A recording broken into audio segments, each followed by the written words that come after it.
율전경.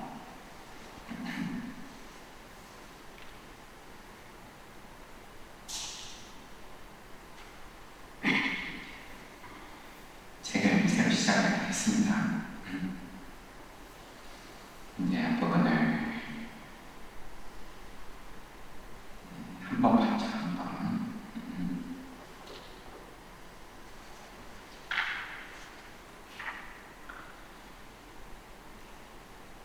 탄생과 어린 시절을 시작하고 세탁객투 천신보살 부처님께서 도솔천에 계실 때 이름이 이거였고, 그래서 일반 세계의 천신과 브라ಹ마들이 부처님께 요 세탁객투 보살께 모여가지고 세상에 놔두어 주시기를, 그래서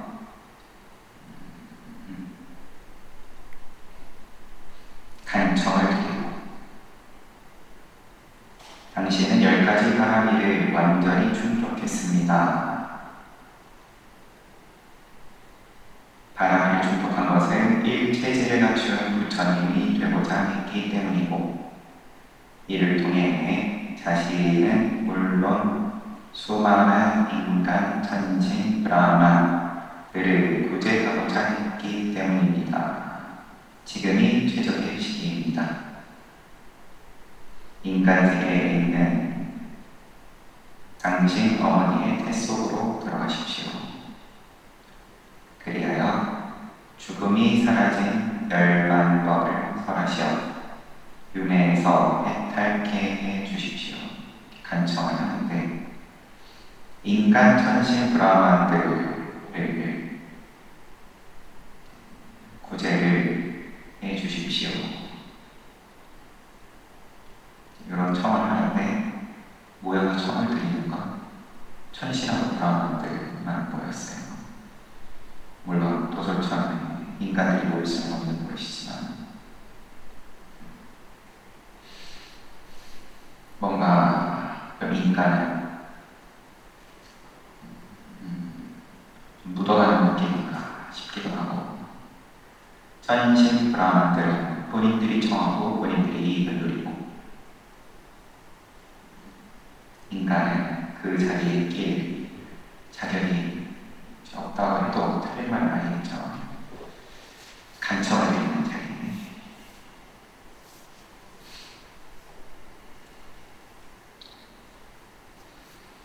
왕비이고 8가지 계율을 지키며 호화로운 기의자에 누워있는 마하야 왕비는 그 보름날 밤의 마지막 시간대에 잠깐 선잠에 들었다. 그때 왕비는 왕자의 회인을 암시하는 다음과 같은 도문을 꾸었다.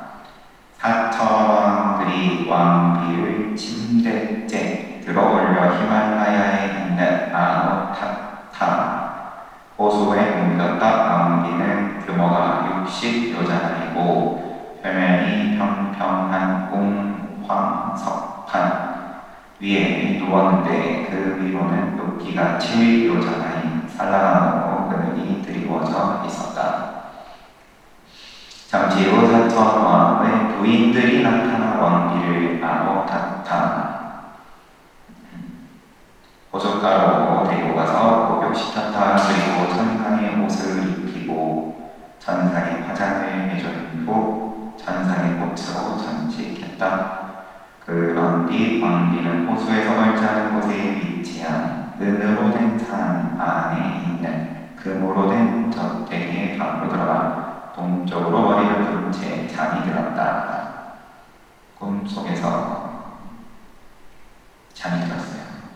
그 순간 꿈속에서 왕비는 청백색의 코끼리 한 마리가 은산 부근에 위치한 금산 주변에서 풀을 뜯어먹는 것을 보았다. 흰 코끼리는 금산에서 내려와 다시 은산으로 올라가서는 황금 저택 안으로 들어왔다. 그리고는 왕비 주위를 오른쪽으로 돌더니 왕비의 태에 오른쪽으로 들어간다.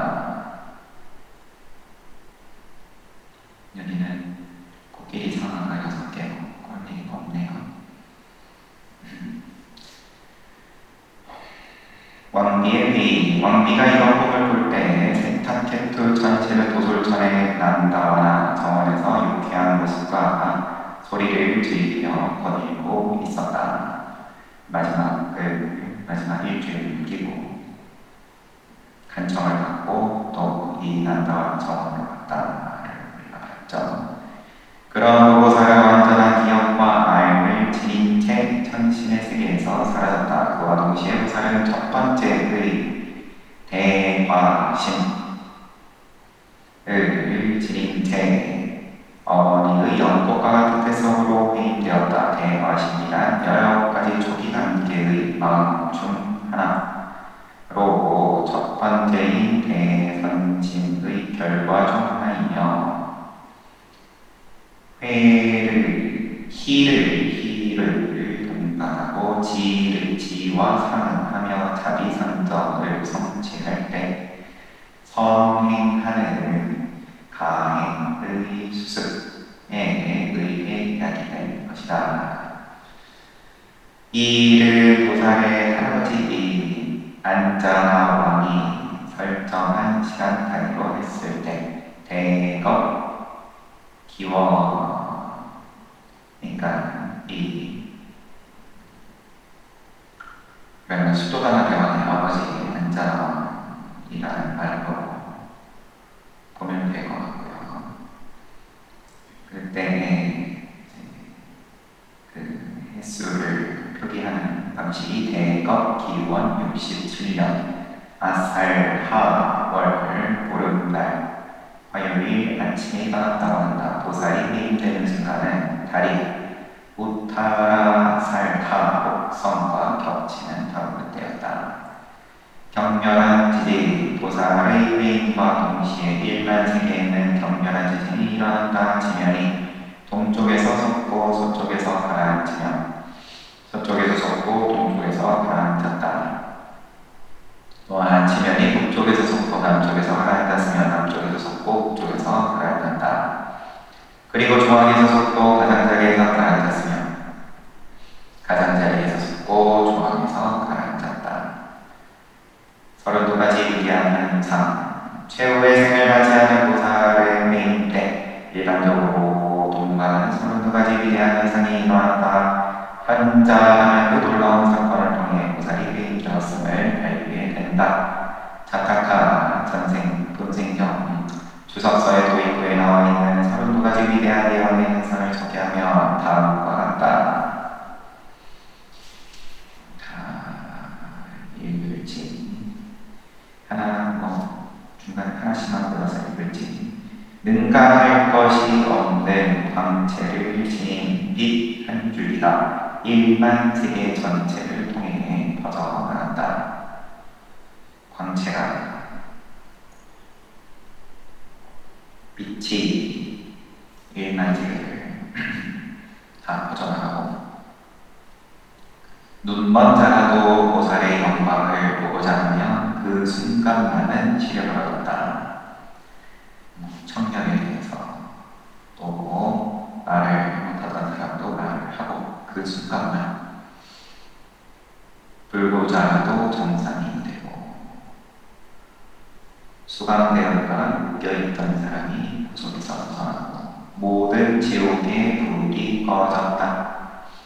악이 세계에서 갈증과 배고픔이 구제되었다.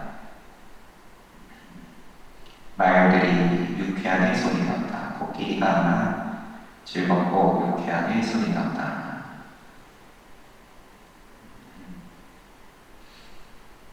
큰 비가 쏟아졌다. 지하수가 솟아났다. 하늘을 나는 새가 없었다.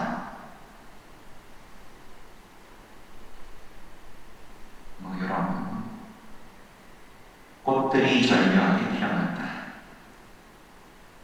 천상의 악기가 저절로 음악 소리를 내었다. 이러한 32가지 위대한 현상들을 위대한 기적이라고도 한다. 바라본들의 해몽. 마야왕비는 잠에서 깨어나 자신의 몸을 수도가와에게 알렸다. 다음 날은 마침 수도다나는 64명의 지도자급 바라문 스승들을 불러모았다. 그러고는 고상한 사람들을 존경한다는 의미로 신선한 소의 분뇨가 평평하게 발라져 있고 쌀 조각들이 흩어져 있는 땅 위에 좋은 자리를 마련하여 그들에게 제공했다. 또 가지가지 공양을 올리고 그런 후 수도다나와는 그들에게 왕비의 꿈을 들려주었다. 그리고는 물었다. 그 꿈은 무엇을 의미하는 것이오? 행운이요? 아니면 불행이요? 자세히 살펴보고 내게 그 의미를 알려주시오. 대왕이여 걱정하지 않으셔도 됩니다. 왕비께서 회임하셨습니다. 남자아이가 태어날 것입니다. 만일 그 아이가 왕자로서의 삶을 지속한다면 사대륙을 통치하는 전륜왕이 될 것이며 집을 버리고 출가한다면 반드시 삼계에 있는 번뇌의 지붕을 파괴하고 제거하여 모든 것을 아는 부처님이 될 것입니다. 왕비의 회임, 꿈을 해몽하는 자리에서 이렇게 전륜왕이 되거나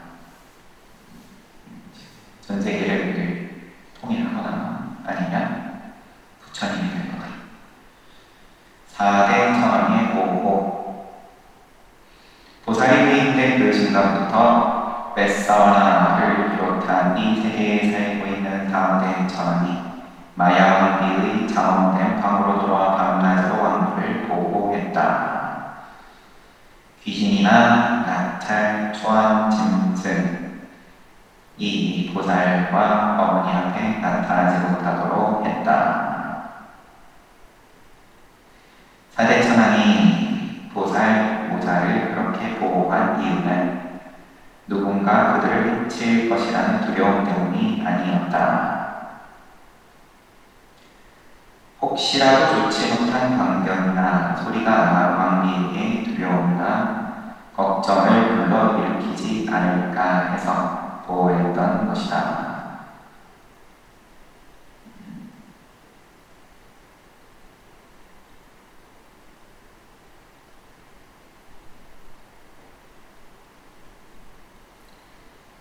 계율을 준수한 왕비, 최후의 생을 맞이한 보살의 어머니라면 일반적으로 계율을 준수하는 데 있어 매우 확고하다.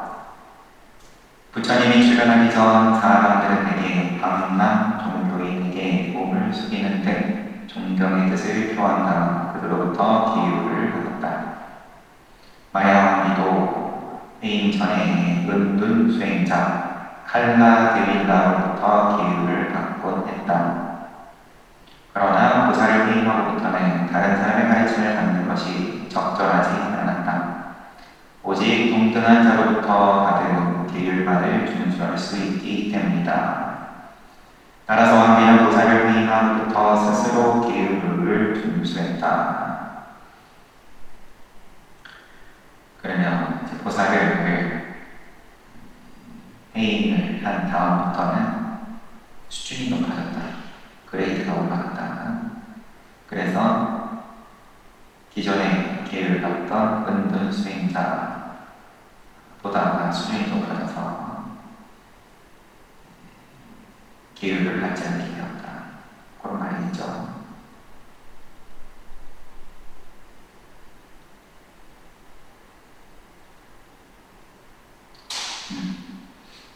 다시 명시적으로 얘기했네요. 이처럼 보살을 회임하고 왕비가 계율을 준수한 것은 은둔 수행자 갈라데리다의 제자로서 자신을 맞춘 채 계율을 준수한 것이 결코 아니었다.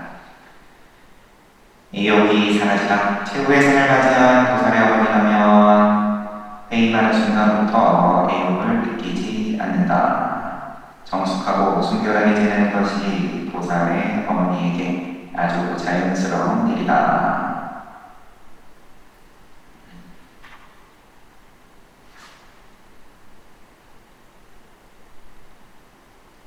탑과 같은 왕비의 태. 보살이 회임된 태는 누구도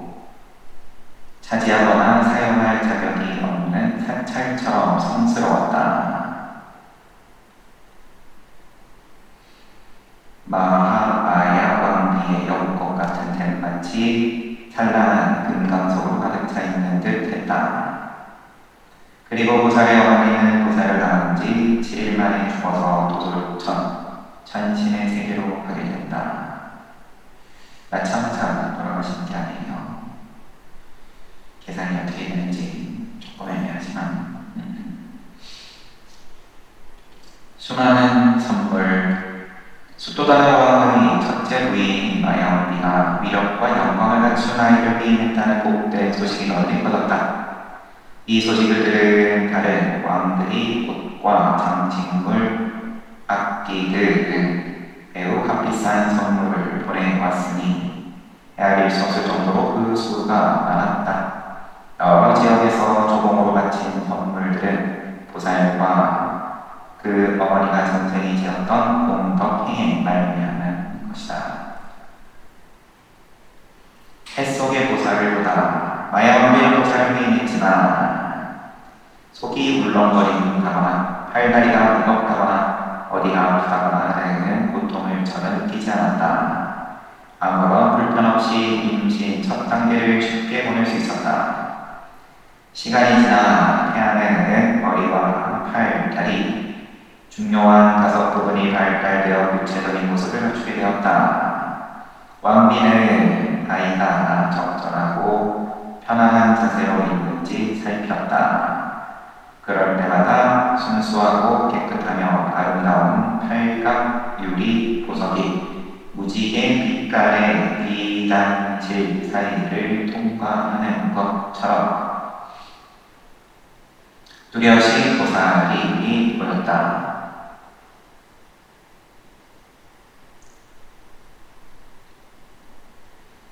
무지개 빛깔의 비단실 사이를 통과하는 게 뭔지 잘 모르겠지만 여튼 유리가 유리처럼 뚜렷이 보였다.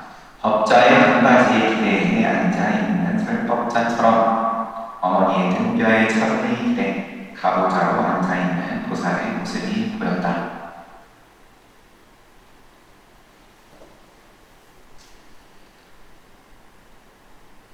마야원비가 태안에 머물고 있는 아이를 볼 수 있었던 이유는 과거 생에서부터 지어온 공덕행에 의해 왕비의 피부 조직과 색깔이 깨끗하고 부드러웠으며 조금의 불순물도 없었기 때문이다. 탄생. 보통 임신한 지 10달 전후로 출산하는 것이 일반적이다. 그들은 아이가 언제 태어날지 그 정확한 날짜를 모른다. 20대 이야기죠. 아이는 그들이 4가지 자세 중 한 자세로 있을 때 예기치 않게 태어난다. 어떤 사람은 누워있는 동안, 어떤 사람은 앉아있는 동안, 어떤 사람은 서있거나 걸어가는 동안 아이를 낳기도 한다. 그러나 최후의 생일은 보살의 어머니는 정반대이다. 그들의 임신 기간은 정확하게 10달을 채우도록 퇴임한 날로부터 295일이다. 보살은 어머니가 서 있는 자세를 취하고 있는 동안에만 태어난다. 보통 사람은 태어나는 순간에 대단히 고무진 시련을 겪는다. 출산이 임박했음을 알려주는 최초의 경련이 시작된다. 그 경련으로 머리가 아래로 향하는 일련의 움직임이 생긴다. 그 과정에서 참기 어려운 고통을 겪는다. 그러나 보살은 그런 아이들과 달리 여과기를 통해 물이 나오는 것처럼 언제나 쉽게 출생한다. 그것은 마치 설법자가 법을 전하고 난 뒤 조용하고 서서히 법자에서 내려오는 것 같고 1000개의 광선을 가진 태양이 황금산에서 고개를 내밀며 나타나는 것 같다. 보살은 그처럼 쉽고 편하게 출생하니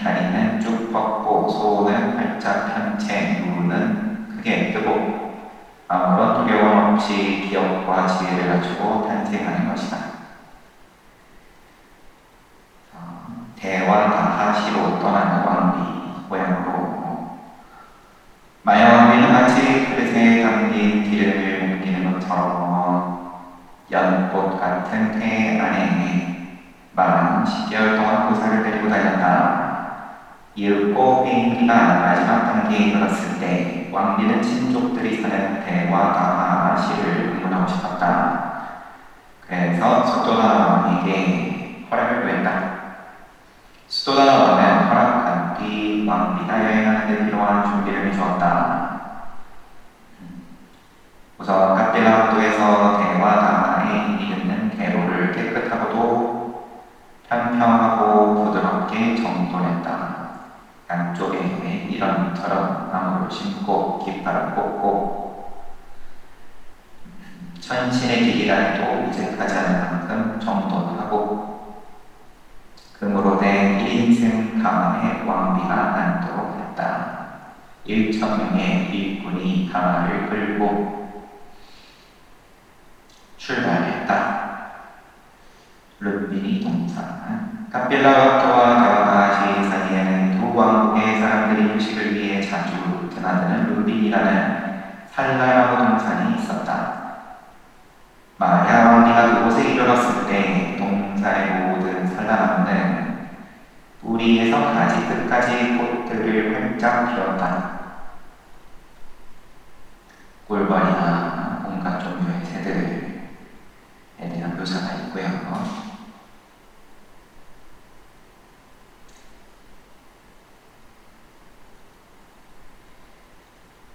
마치 천신들이 즐겨 찾는 난다와 동산을 방불케 했다.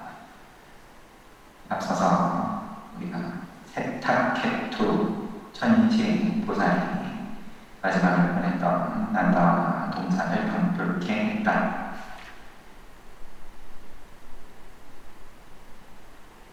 룬비니 동산의 훌륭한 장관을 보고 온 왕비는 그곳에서 즐기고 싶어졌다. 신하들은 수도다나 대왕에게 허락을 구했고 왕이 허락하자 룬비니 동산으로 들어갔다. 사람을 보내서 또 허락을 구한 거지. 천신과 브라만들이 모여들었다. 왕비가 룬비니 동산으로 들어가자 모든 천신들이 함성을 외쳤다. 오늘 보살이 연꽃 같은 어머니의 태안에서 나올 것이다. 1만세의 천신들과 브라만들이 모였기 때문에 온 세상이 매우 떠들썩했다. 그들은 여러 가지 경사스러운 보배를 가져왔다. 하늘은 천상의 흰 양산으로 덮였고 온 우주는 노랫소리와 천상의 음악, 악기 소리로 울려 퍼졌다. 왕비는 룬비니 동산으로 들어가자마자 갑자기 꽃이 만개한 산란나무 가지 하나를 붙잡고 싶어졌다. 그러자 영혼이 있는 듯 가지가 사탕수수 줄기처럼 왕비의 손바닥에 스르르 미끄러졌다. 사람들은 이를 보고 감동에 맞지 않았다. 왕비는 가지를 붙잡고 서 있었다.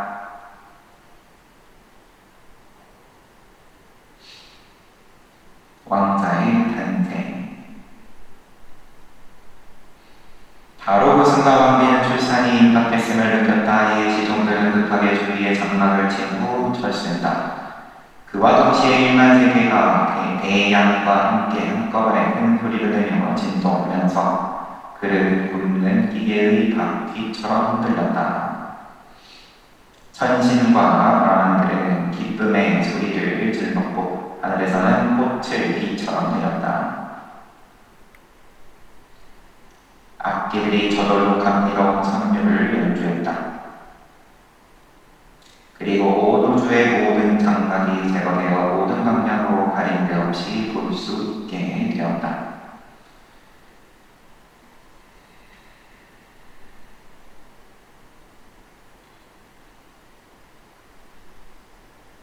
마치 허공을 나는 값비싼 보석이 웨풀라 산 꼭대기에서 나와 허공을 날아다니다가 그릇 속으로 서서히 내려앉는 것처럼 크고 작은 육체적인 특징을 훌륭하게 장식된 보살이 마야 왕비의 탑과 같고 연꽃처럼 생긴 태로부터 깨끗하고 순결하게 탄생하였다. 대것 기원 68년의 여름절에 속하는 외사카 월의 보름날 금년이 되었으며 여름에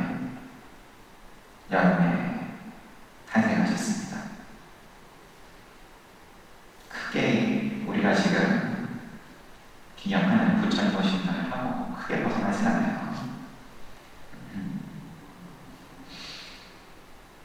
이때 따뜻하고 시원한 두 줄기의 물이 보살과 왕비를 존경하는 뜻에서 하늘에서 내려와 순결하고 깨끗한 보살 모자의 몸 위로 흘러내렸다. 왕비와 보살은 그 물로 몸의 열기와 냉기를 조절할 수 있었다. 왕자를 받는 순서. 욕계의 모든 번뇌에서 해탈한 내면의 위대한 브라만들은 황금, 그물의 보살을 받아서 왕비 앞에 두고 위대한 왕비여 기뻐하소서 위대한 힘을 지닌 아들이 태어났습니다. 그 다음에 내면의 위대한 천신들이 브라만들의 손에서 보살을 받았다. 브라만을 받고 그 다음에 천신이 그때 그들은 길한 것으로 모여지는 검은색 영양 가죽으로 보살을 받았다.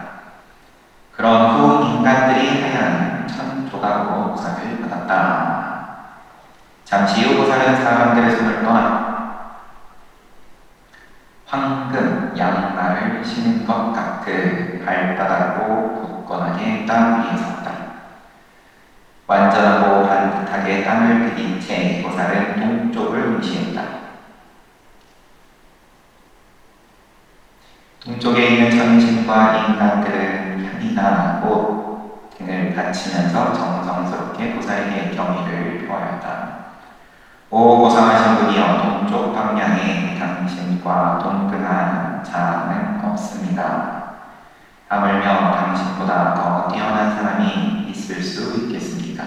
이처럼 10방향, 동서남북과 그 사이 방향, 그리고 위아래 방향까지 차례차례 살핀 뒤 보살은 그 어떤 곳에도 자신과 동등한 자가 없음을 보았다. 그리고 북쪽을 향해 7걸음을 옮겼다. 브라만의 왕이 마하브라만은 보살의 뒤를 따르며 흰 양산을 씌워주고 수야마 천신은 야크의 꼬리털로 만든 파리채를 들고 뒤따랐다.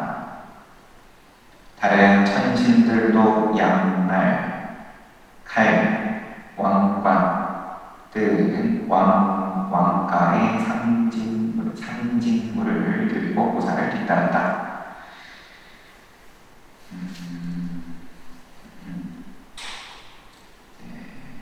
양산. 해가 뜨고 보니까 양산, 인도는. 그리고 두 번째가 파리채네요. 야크의 꼬리털로 만든. 지금 우리 또 선어 보면 나오는 그 총체로 보면 되겠죠. 봐도 고구마 같이 싶습니다.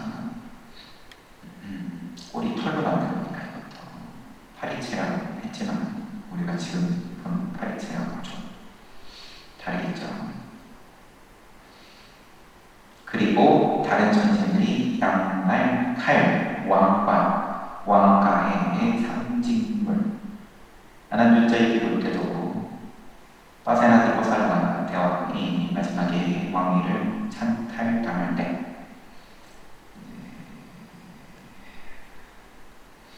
그 옆에서 지켜주던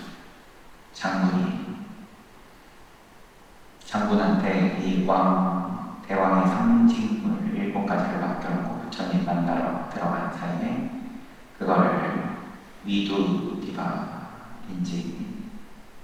아들에게 왕자에게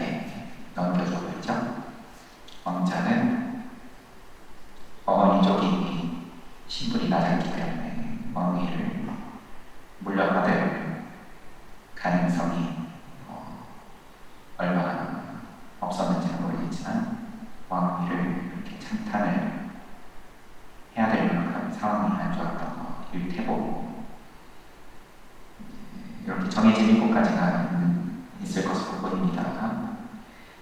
이처럼 천상의 존재들이 행렬을 지어 지나가는 것만 사람들은 왕가의 상징물만 볼 수 있었을 뿐 천지는 보지 못했다.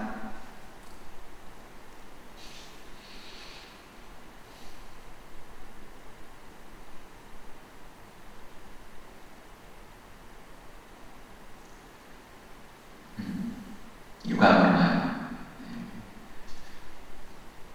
안 보인다 이런 말도 되겠지만 1차적으로는 그런데 그 천신들이 가져온 선물은 또 상징물, 왕가의 상징물은 또 봤어요.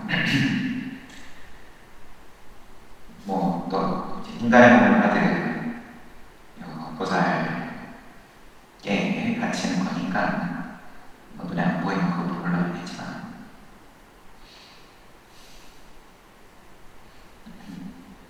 뭔가 좀 선물만 눈에 들어오는 것 같은 그런 뉘앙스도 없지 않은 것 같아가지고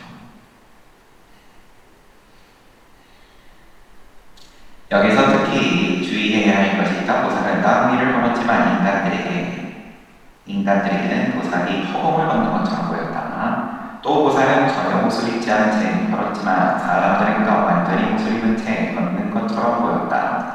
그리운데 사람들의 눈은 갓 태어난 보살이 마치 16세쯤 되는 소년처럼 보였다. 보살이 북쪽으로 7걸음을 옮겼던 일과 관련된 지금까지의 이야기들은 붓다 왕사, 기가니까야, 의, 아하와카, 자타카 등의 주석서에 입각한 것이다. 그러나 지날랑카의 위지타 망갈라 장의 장은 보살의 탄생에 대해 다음처럼 좀 더 자세한 설명을 남기고 있다. 보살이 걸어오기는 동안 위대한 브라만들은 보살을 따라가며 삼묘자나 그의 가치가 있는 흰 우산을 펴서 그늘을 드리고 주었다. 다른 세계에서 위대한 브라만들도 똑같은 크기의 흰 우산으로 그늘을 드렸다.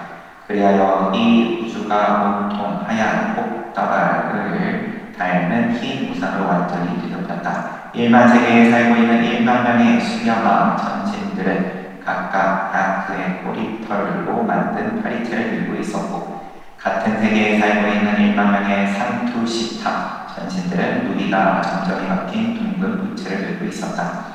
그들은 이 우주의 끝에 있는 산 쪽을 향해 파리채와 부채를 흔들었다. 마찬가지로 1만 세계에 거주하는 1만 명의 사타들은 1만 개의 고동을 부르며 서 있었다. 어떤 천신들은 황금 꽃을 가지고 왔고 어떤 천신들은 자연의 꽃이나 유리처럼 반짝이는 꽃을 또 깃발을 보석이 점점이 박힌 도시구를 가지고 왔다.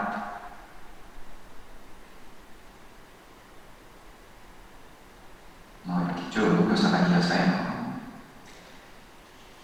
그리고 천녀들이 즐거이 춤추는 동안 보살은 북쪽으로 7걸음을 옮기고 멈추었다. 그러자 모든 브라만들과 천신들, 인간들은 아무 말도 하지 않고 보살이 과연 무엇을 말할 것인가 하면서 기대를 품고 기다렸다.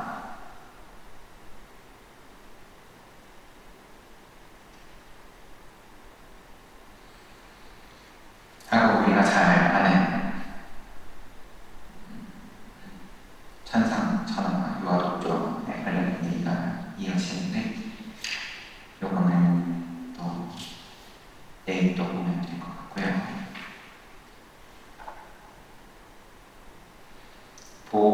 보살이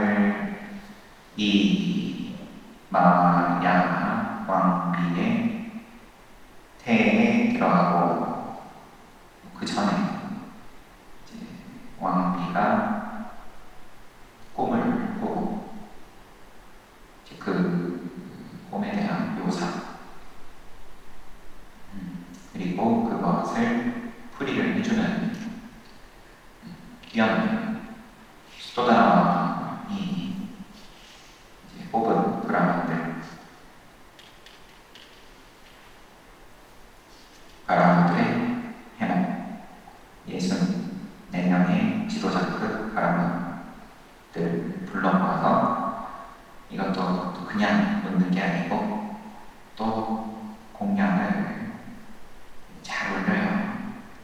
거기에 대한 세부적인 묘사들이 있고 또 중요했던 게 32가지 위대한 현상 해임되었을 때 펼쳐진 32가지 위대한 현상. 그리고 보호를 받고 10달 동안 왕비는 또 계율을 잘 준수하고, 그리고 뱃속에 있는 보살을 투명하게 잘 들여다보고, 태어날 때 대화다 하시고 가던 도중에 룸비 동산, 천상의 동산처럼 아름다운 동산에서 왕자를 낳았다. 천신과 브라만들이 다 모여가지고 축하를 하고, 인간들이 모였다 이런 말은 없지만 어쨌든 1,000명이 가발을 끌었으니까 그 정도 대중은 인간들도 있었던 거고,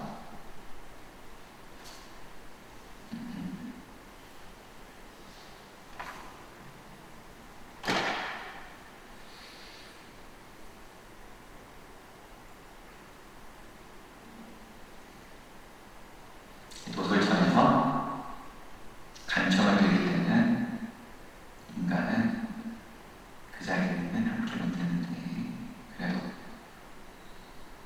보살이 이 세상에 놔두실 때는 그때는 그래도 인간들이 있었다.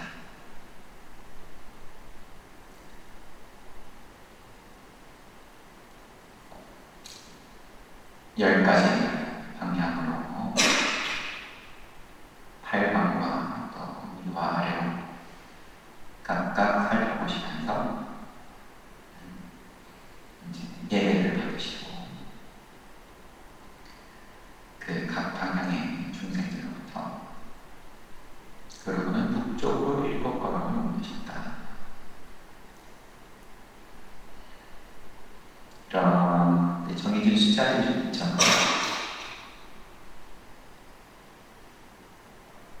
그래서 우리도 백중기도를 7일 한다고 했다가 다시 우리의 정기법회 일정하고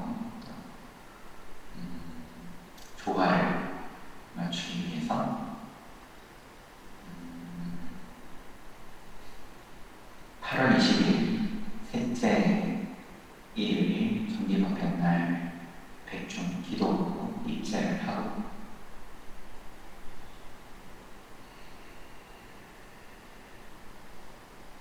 입제 또 제도 올리고, 그러고 보름 동안 기도하고 9월 첫째 주 일요일 백중 기도 예약을 하는 걸로 15일 일요일 시작해서 일요일 끝나는 그렇게 일정을 수정했습니다. 그래서 주말에 맞춰서 하면 더 많은 대중들께서 동참하셔서 조상님들께 정성을 모으기에 용이한 부분도 있고, 또 지금 시원함에 자리 잡은 시스템이 이렇게 법회날 제일 지내는 다들 익숙한 상황이 하다 보니까 그렇게 하면 모두가 편합니다. 물론 제가 생각하지 못하는 불편함이 어디 있을지는 모르겠지만, 그러면 또 알려주시고, 아니면 또 제가 보게 되거나 하면 또 어렵죠.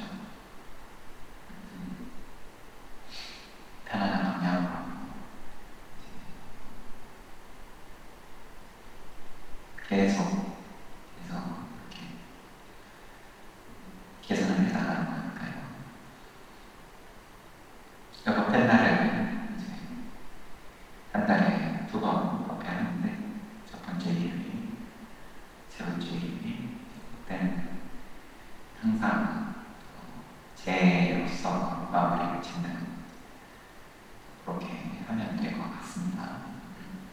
제를 올리시는 분이 있거나 없거나 상관없이 그냥 그렇게 항상 제로서 법회를 마무리 지을 수 있으면 대중들이 다 그 이익이 작지가 않고 들쑥날쑥하게 지냈다 안 지냈다 하고 그런 것보다는 방금도 봤지만 4천이 이 고사의 임시기간 또한 지켜주는 장면이는 아니면 축하하기 위해서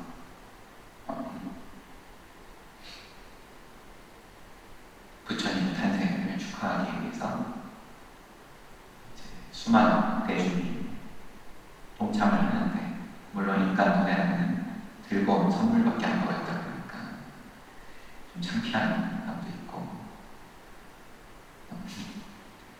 다분히 인간을 잘 묘사를 한 것 같은 기분이 들어서